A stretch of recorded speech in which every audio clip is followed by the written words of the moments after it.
Hola, ¿qué tal amigos? Pues en esta ocasión tenemos la oportunidad de entrevistar a María José Cadena. ¿Cómo estás, Majo? Me da Muy mucho bien, gusto, me da mucho gusto tenerte en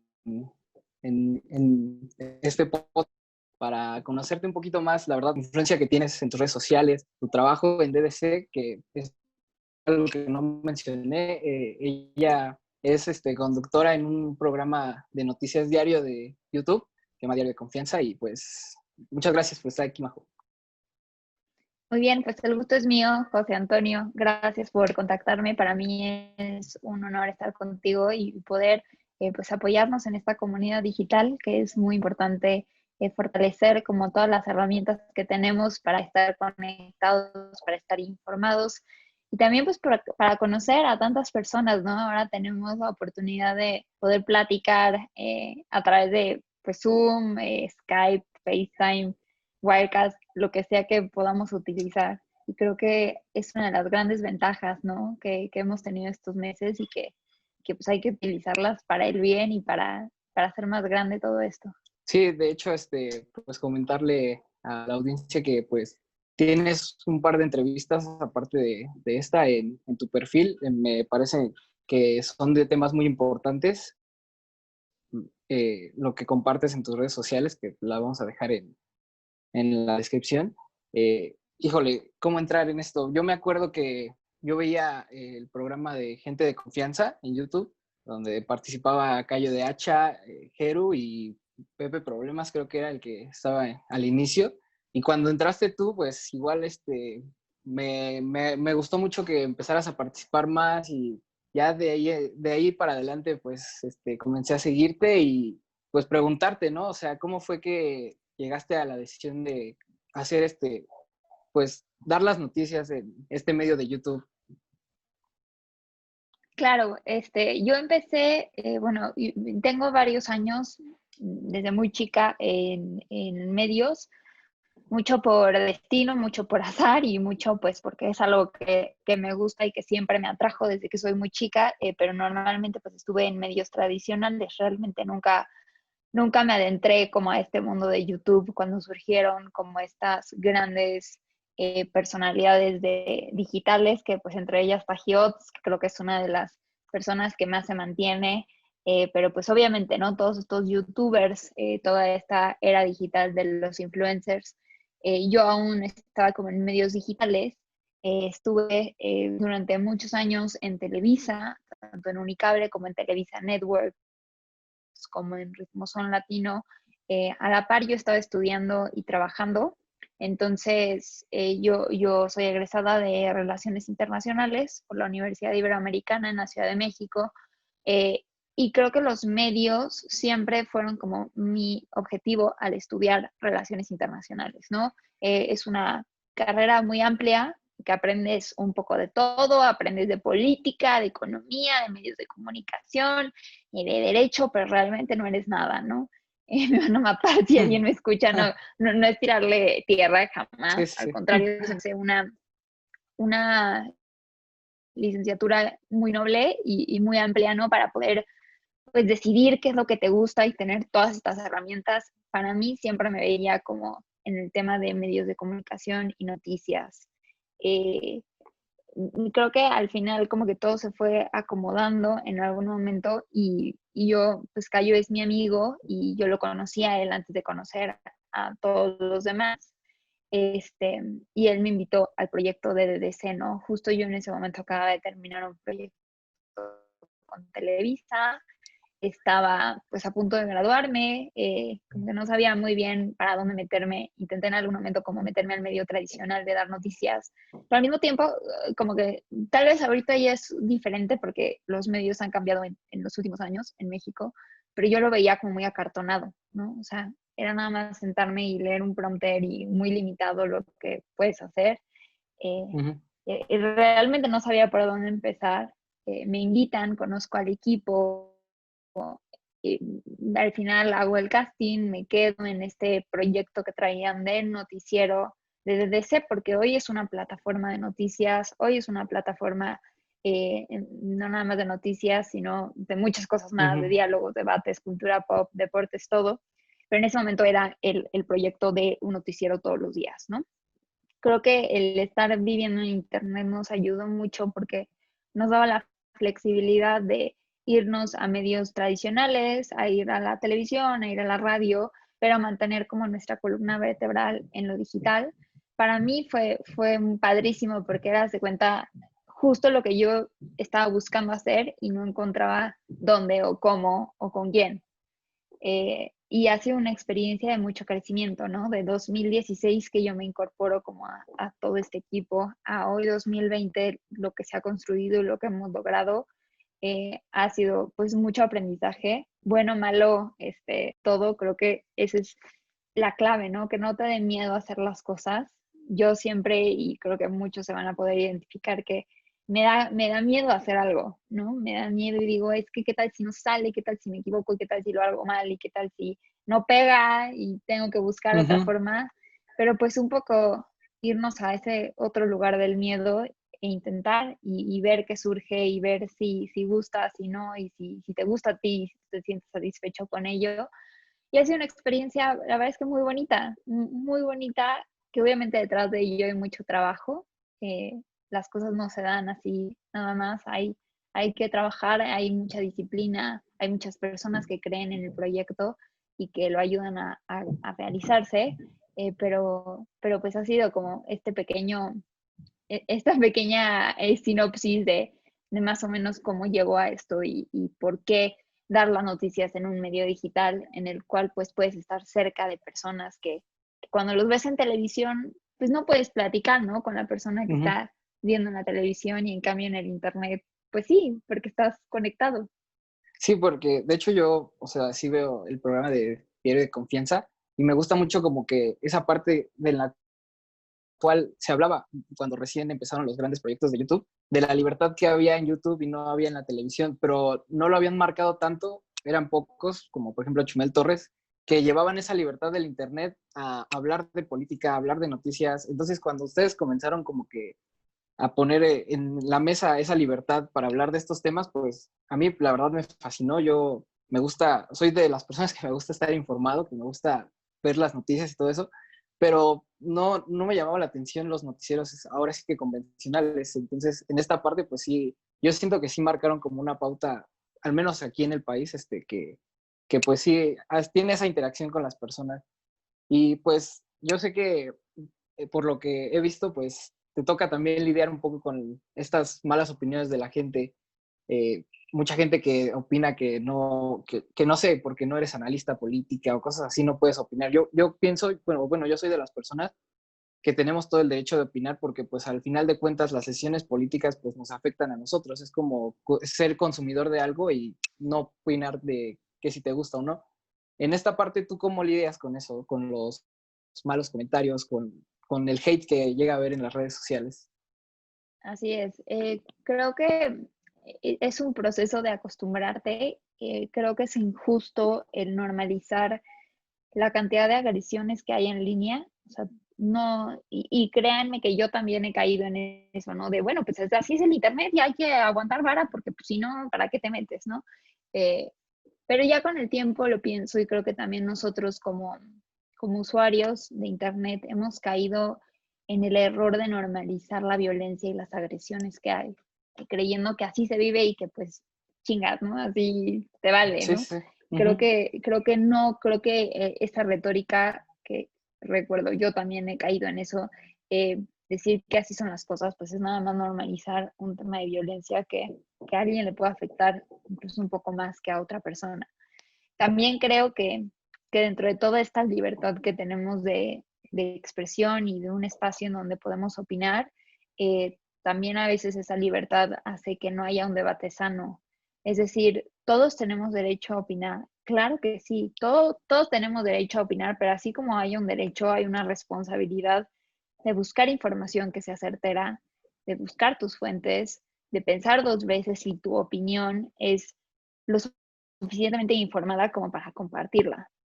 Eso no significa que no la puedes tener y no la puedes compartir, simplemente que como que vamos moldeando, ¿no? Esta conversación digital de que en ese derecho y en esa libertad también hay hay una obligación de que empecemos a construir nuestras opiniones mejor sustentadas, que Sí, casi no hay, ¿no? Pensamos que podemos nada más ahí escupir cosas buenas, cosas malas, y realmente pues hay una responsabilidad de por medio, y creo que sí, hoy tenemos muchas más herramientas para hacerlo. sí, esta parte yo la noto mucho cuando hay alguna marcha, que se dividen las opiniones, pero sin fundamento, o sea, como tú lo dices, la gente empieza como que esta es mi opinión, es lo que creo y tienes que creer como yo, o si no, no sé, eres Ujú. un pendejo, o sea, empiezan con los insultos, cosas así. Entonces, esta parte de, como le llaman, la gente tóxica de las redes sociales, ¿no? Por así decirlo. Pues ¿Cuánto sí, hay? sí, hay muchísimo. Yo, bueno, que te sigo en tus redes sociales, esta parte donde te ofenden, te insultan, o sea, digo, no está, al final de cuentas yo siento que si no les gustara lo que tú haces o compartes, pues es tan fácil como dejarte de seguir, ¿no? O sea, yo lo veo en esa manera, pero cuando cruzan la línea de ya ofender, ser groseros, pues ahí creo que tienes razón en eso que dices que hay que tener una responsabilidad al momento de compartir nuestras opiniones en las redes sociales. Y pues en este sentido también hablando de lo que estamos viviendo hoy en día mundialmente, la pandemia, eh, ¿tienes alguna percepción de cómo se maneja la información hoy en día? O sea, porque sabemos, o bueno, no sé si lo has notado, que al menos en el país pues hay mucha desinformación respecto a la pandemia, muchas creencias que la gente tiene y pues esto es un tema grave, ¿no? Porque pues la enfermedad ahí está y la gente a veces no hace el caso de las recomendaciones que da el gobierno. No sé, en esta parte cómo tú utilizas tu influencia para que la gente pues ahora sí que esté informada. Creo que, a ver, antes de la pandemia vivíamos en un mundo en el que era información, información, información todo el tiempo, a toda hora, y todo el mundo estaba de un lugar a otro, un poco desconectados con lo que hacíamos todos los días.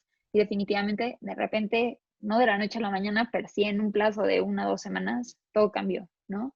Y creo que esta experiencia colectiva pues también nos ayuda a entender cómo nos manejábamos antes y cómo nos manejamos ahora en cuestión informativa.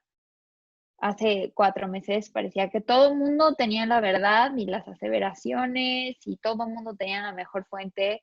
Y te digo, es algo que yo creo que caemos todos. Yo incluso en algún momento hice menos la amenaza que suponía este virus, esta pandemia, esta enfermedad, etcétera, y con el tiempo pues ya tienes las mejores herramientas y vas teniendo mayor información y vas cambiándote.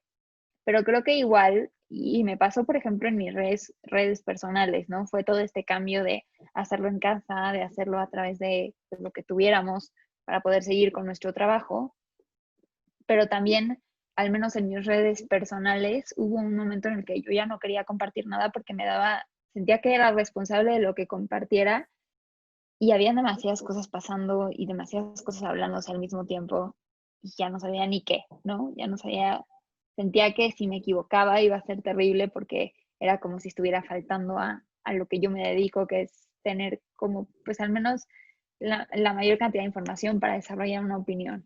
Eh, Después, obviamente vamos entendiendo que así se movía el mundo antes. O sea, este tema de la pandemia con la información y desinformación no es nuevo. O sea, la Ujú. desinformación existe y está, y lamentablemente a veces es tan llamativa o es tan escandalosa o genera tanto morbo que las personas tienden a creer más a las noticias falsas que a la realidad. Ujú. Eh, y creo que ahí es como un acto también personal, que cada quien tiene que empezar a hacerse consciente de si lo que recibes, si lo que te dicen, si lo que te llega en el grupo de WhatsApp, por muy bonito que suene, es la realidad, ¿no? Checar. Y te digo que es un acto personal porque me dices, ¿estás de acuerdo con lo que ha dicho el gobierno en torno a la pandemia? Pues con algunas cosas sí, con otras no. O sea, Sí, claro. yo no entiendo el por qué seguir negando de instar a la gente de utilizar un cubrebocas cuando ya con la información que tenemos sabemos que es una forma muy buena de protegernos y de al menos controlar el virus, ¿no? Y el que el gobierno siga sin hacer eso. Pero también hay otras cosas con las cuales estoy de acuerdo, y creo que lo he compartido en mis espacios. Pero obviamente creo que es un proceso que nos ha dejado muchas lecciones, creo que todavía no tenemos ni siquiera las soluciones ni las respuestas claras, pero ahora sí que mi contribución sería que todo lo que leas y todo lo que te llegue y no lo creas. Por más que tu mente lo quiera creer, ¿por qué? Porque somos seres humanos y porque Ujú. queremos tener esperanza y porque queremos todo. Cuestiónate los 5 segundos, 5 minutos, utiliza de esos 20 segundos, 20 minutos, perdón, que pasas en Instagram viendo las fotos de tus amigos y likeando la persona que te gusta o es tu crush o el artista o lo que sea. Está padre y hazlo, pero también tómate esos minutos para corroborar como toda la información que estés buscando y saber que tú puedas saber cuál es la verdadera y cuál es la falsa, ¿no? Se dice mucho más fácil de lo que es, porque es un Sí. compromiso personal, pero creo que eso nos va a ayudar al menos que haya mejor capacidad de saber qué es falso y qué es verdadero, y si hay gente que nada más está metiendo ahí fake news y jugando con la vida de las personas. Sí, porque qué importante es esta parte del cubrebocas, que la gente, mucha gente, yo he escuchado el típico comentario de, pues si ni siquiera te ayuda, o sea, no te ayuda no, a que el virus no pase a ti, pero pues sí no lo entendemos como tal que es la barrera perfecta para que, pues evitar la propagación del virus, que sí, como dices, yo también fui una de las personas que cuando recién comenzaba a escucharse la noticia que había un nuevo virus en China, pues lo demerité bastante, o sea, no le di la importancia de la magnitud que ahora tiene. Entonces, pues sí fue un cambio bastante grande en cómo vivimos, en cómo llevamos las cosas y pues, porque, bueno, de hecho, tengo un canal con un amigo, nos gustaba ir a lugares, grabarnos, cosas así, se nos paró totalmente con esto de la pandemia, pero es parte de innovar un poquito y me gusta cómo hacen las transmisiones en Diario de Confianza con esto de que pues tú Gracias. estás desde tu casa y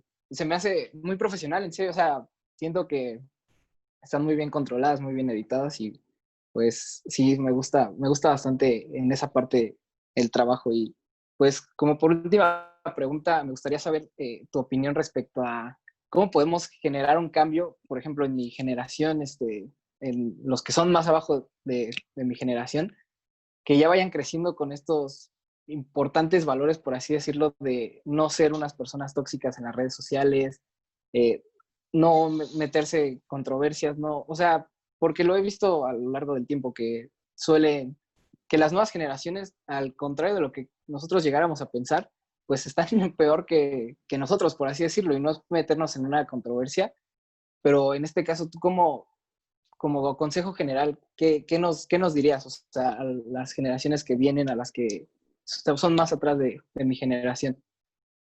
Yo no sé, siento que siempre que pasa, que llega una nueva generación que ya tiene como esta participación en la discusión pública, en la vida digital, siempre creemos que vienen peor que nosotros, ¿no? O sea, yo recuerdo que muchos incluso veían feo, por ejemplo, las plataformas como YouTube y como Instagram y Facebook, porque decían medios tradicionales o personas más grandes o baby boomers o generación eh, X, decían como, está horrible, vienen los millennials súper destrampados, no saben nada.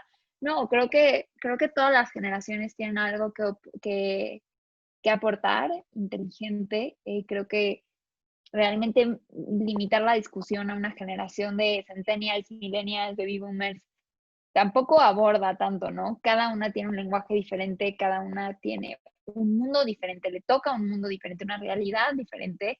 Entonces, yo lo que veo, por ejemplo, de una generación activa que va a votar el próximo año porque ya alcanzó la mayoría de edad o va a votar en la próxima elección de presidente 2024, o sea, una persona en el 2024, una persona que nació en 1999 ya va a llevar un cuarto de vida, es muchísimo. Sí, Entonces, estamos sí, ya con generaciones que tienen que haber puentes de comunicación y maneras de entendernos. Creo que la forma para eliminar como esta supuesta toxicidad que existe en redes sociales es desde fuera de las redes sociales. No sé si estoy mezclando temas, pero creo que como esa misma toxicidad o esa misma comportamiento violento o agresivo que tenemos fuera en el mundo real, fuera del Twitter, fuera de Facebook, fuera de TikTok, fuera de Instagram, eso se replica a microcosmos que tenemos en la era digital, ¿no? Entonces, la mejor manera de erradicarlo es cambiarlo desde un nivel personal. Es decir, cuál es tu actitud, no tanto en las redes sociales o lo que tú quieras aparentar, sino en la vida real. ¿Cómo te manejas con tu familia? ¿Cómo te manejas con tu pareja? ¿Cómo te manejas con tus amigos? ¿Qué es lo que decides hacer? ¿En qué le pones empeño? ¿En qué le pones tu energía? Una vez que vayamos, no sé si solucionando eso, pero un poco limpiando eso y siendo ciudadanos más proactivos, siendo mejores personas en general, vamos a trasladar eso a estos microcosmos digitales en el cual nos movemos, ¿no? Mucha gente es su manera de trasladar como toda esa violencia que vive en su día a día en la era digital. Entonces, yo sí creo que muchos de los problemas que nos vemos en las redes sociales se pueden solucionar lejos de las redes sociales. Entonces, básicamente ese sería mi consejo, que creo que no es nada más para una persona de una generación milenial o de una generación centennial, sino pues prácticamente para quien sea. Sí, pues tienes, o sea, mucho sentido en esta parte que a veces nosotros sabemos que reflejamos en las redes sociales lo que nos pasa al día a día, ¿no? Como dices, mucha gente tiene un mal día y lo refleja poniendo un tuit grosero hacia otra persona que ni siquiera conoce. Y esta parte en muchas cosas, de explorar nuestros valores personalmente y pues ya después, como dices, tomando en cuenta que tenemos una responsabilidad al momento de opinar en una red social, pues quizás sí logre un cambio importante en la mentalidad de las personas. Y pues, bueno, pues a mí no me queda otra cosa que agradecerte muchísimo el espacio, la confianza, decirte personalmente que admiro mucho tu labor como en esta parte de la influencia que tienes en las redes sociales. Me gusta muchísimo que apoyes estos movimientos feministas, que apoyes a las, ahora sí que llamarlo, estos movimientos que lo único que piden es respeto, que todos merecemos. También me gusta la que tiene los libros. El otro día que te hacía una pregunta en Instagram, me gusta muchísimo que compartas esa clase de libros porque siento que es como el objetivo que tú habías dicho que tenías espacio, ¿no? Compartir buenos libros, que la gente pues tenga una opción diferente de leer un libro. Y pues nada, muchísimas gracias por aceptar la entrevista. Híjole, ¿qué más me queda decirte? Muchas No, a gracias. ti, Antonio, me encanta. Un saludo a todo tu auditorio y pues muchas gracias y aquí estoy para lo que necesites, que esta no sea la única vez que platiquemos, que sigamos platicando y generando la conversación en temas que son importantes, que creo que se cambia poco a poco al mundo, cambiando un poco la manera en la que nos relacionamos los unos a los otros y la manera en la que te relacionas contigo mismo. Entonces, pues los invito a a seguirnos, tanto a ti como en las plataformas en Gracias. las que estoy, de Diario de Confianza, de Encadena, en mis cuentas de Instagram, de Cadena de Libros. Les agradezco mucho y pues aquí estamos. Sí, yo recomendado 100% tus espacios, me gusta lo que haces con ellos y no, los vamos a poner en la descripción del podcast. Y pues muchísimas gracias, Majo. Espero que sigas rompiéndola en esto de dar las noticias, de ser una persona influyente y pues muchísimas gracias. Gracias a ti, un abrazo. Nos vemos, suerte.